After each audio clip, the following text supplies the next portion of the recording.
Everyone, आज चाहिँ म हेर्नुस् केलाको अचार बनाउँदैछु।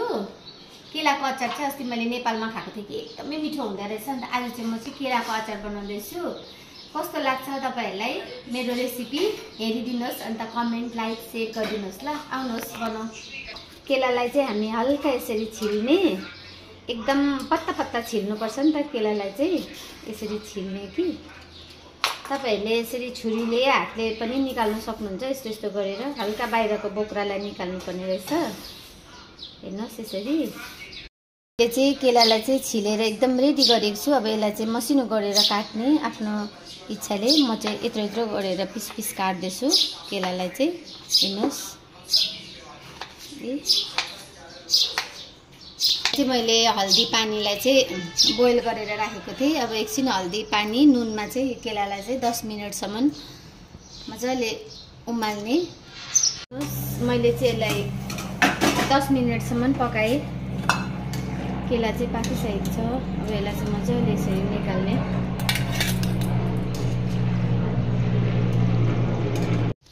यहाँ चाहिँ मैले इमलीलाई लिएको छु। यो इमलीलाई चाहिँ हल्का पकाएर गर्ने।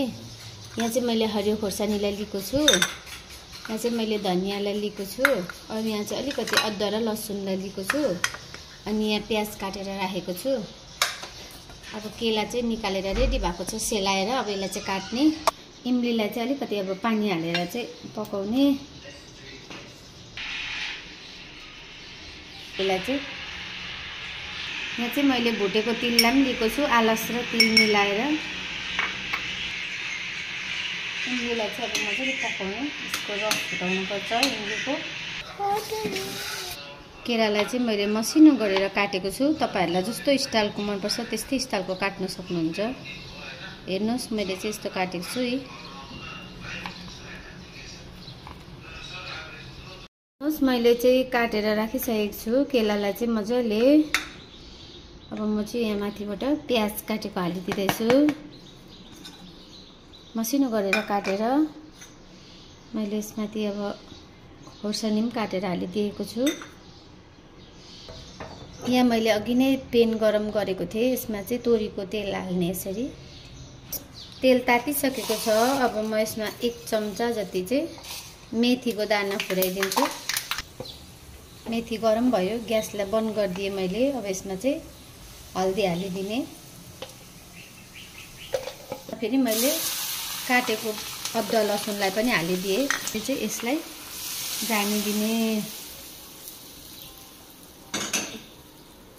दिने। चाहिँ मैले तिललाई भुटेर राखेको थिएँ। यो तिललाई पनि हालिदिउँ यहीँ। यहाँ चाहिँ स्वाद अनुसार नुन हालिदिने। चाहिँ मैले अघि पिसेर राखेको इमलीको रस थियो, त्यो इमलीको रस हालिदिएँ।